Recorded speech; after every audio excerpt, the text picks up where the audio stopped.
E aí galera, canal do Rio de Ventre, começando mais um vídeo aqui. Fazer um bike check aqui da minha Viking, mostrar todas as peças que eu tenho.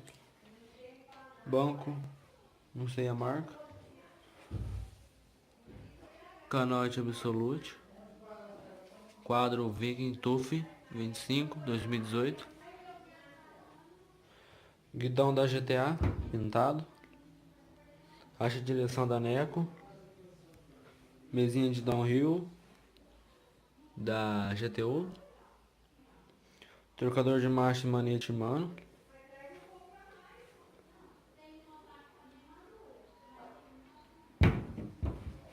Pé de vela, se eu não me engano, é Trust. Pé de vela Trust.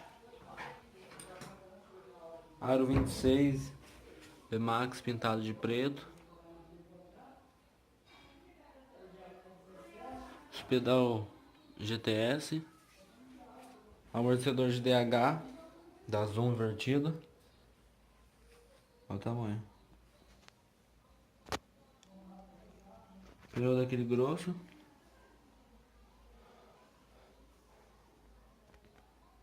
Escapinho aqui todo quadriculado, ó.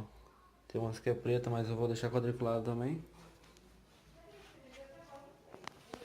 Freio Paco a cabo, não é a óleo. Frente e atrás, Paco.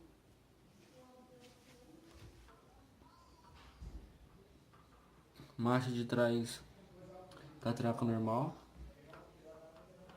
Câmbio Shimano do mais simples. Protetor de corrente Shimano. Trocador da frente Shimano. Então acho que é isso. Aí a visão dela de cima. Aqui pra vocês verem. Põe uma musiquinha de fundo pra deixar mais da hora o vídeo. É isso aí, deixa seu like e compartilha nosso.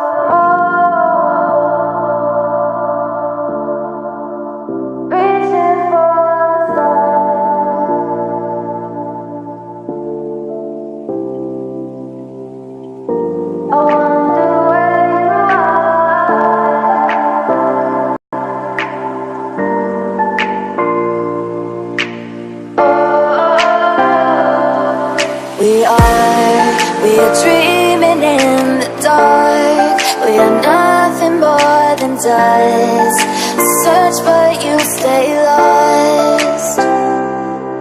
We are reaching for the stars, but we're making this too hard. And I wonder where you are.